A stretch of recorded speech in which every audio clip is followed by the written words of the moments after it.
ઓમ નમઃ શિવાય। કૈલાસ પર્વતની બર્ફીલી ચોટીઓ વચ્ચે જ્યાં હવા પણ શાંતિની ગીત ગાતી હતી, એક નાનકડું ગામ હતું। નામ હતું અમરપુર।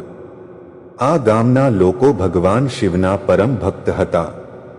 દરરોજ સવારે ગામના મંદિરમાં શિવલિંગ પર દૂધ અને બીલીપત્ર ચઢાવવામાં આવતું, પરંતુ એક દિવસ ગામમાં એક વિચિત્ર ઘટના બની। ગામનો યુવાન અર્જુન, જે હંમેશા શિવની ભક્તિમાં લીન રહેતો, તેને એક રાતે સ્વપ્ન આવ્યું। સ્વપ્નમાં ભગવાન શિવ નીલકંઠ ડમરું લઈને ઊભા હતા। તેમની આંખોમાંથી અગ્નિની જ્વાળાઓ નીકળી રહી હતી અને તેમણે અર્જુનને કહ્યું, અર્જુન, ગામની નદીના કાંઠે પ્રાચીન વડના ઝાડ નીચે મારું એક રહસ્ય દફનાવેલું છે। તેને શોધ, નહીં તો અમરપુરનો અંત નજીક છે। અર્જુનની ઊંઘ ઉડી ગઈ।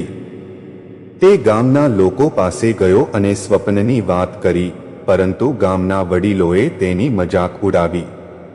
અર્જુન, આટલું બધું શિવભક્તિનું ભાન થયું છે કે હવે સ્વપ્નમાં પણ શિવ દેખાય છે, પરંતુ અર્જુનનું હૃદય અડગ હતું। તે એકલો જ નદીના કાંઠે પહોંચ્યો।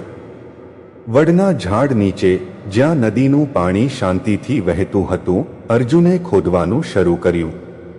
ઘણી મહેનત પછી તેના હાથને એક ધાતુનું બોક્સ લાગ્યું।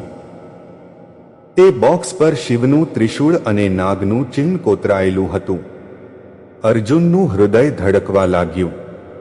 જેવું તેણે બોક્સ ખોલ્યું, તેમાંથી એક તેજસ્વી જ્વાળા બહાર આવી અને આકાશ તરફ ઉડી ગઈ।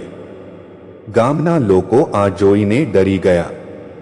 પણ તે જ્વાળામાંથી એક ગર્જના સંભળાઈ, અર્જુન, તે મારો સંદેશ શોધી લીધો। આ ગામની રક્ષા માટે તમારે શિવના અગ્નિનું સન્માન કરવું પડશે। અચાનક નદીનું પાણી લલાગ્યું। ગામની આસપાસના જંગલોમાંથી અજાણ્યા પ્રાણીઓની ચીસો સંભળાવા લાગી। ગામના લોકો ડરીને મંદિર તરફ દોડ્યા। અર્જુન હાથમાં બોક્સ લઈને શિવલિંગ સમક્ષ ઊભો રહ્યો। તેણે શિવને પ્રાર્થના કરી, હે મહાદેવ, અમને બચાવો। તમારો આ સંદેશ શું છે? તે જ ક્ષણે આકાશમાં વીજળી ચમકી અને શિવનું એક વિશાળ સ્વરૂપ પ્રગટ થયું। તેમના ડમરૂનો નાદ ગુંજી ઉઠ્યો અને તેમણે કહ્યું, અર્જુન, આ બોક્સમાં શિવાગ્નિ છે, સત્ય અને શક્તિનું પ્રતીક। જે દિવસે આ ગામે ભક્તિને ભૂલીને લોભ અને અહંકારનો માર્ગ અપનાવ્યો, તે દિવસે આ અગ્નિ ગામને ભસ્મ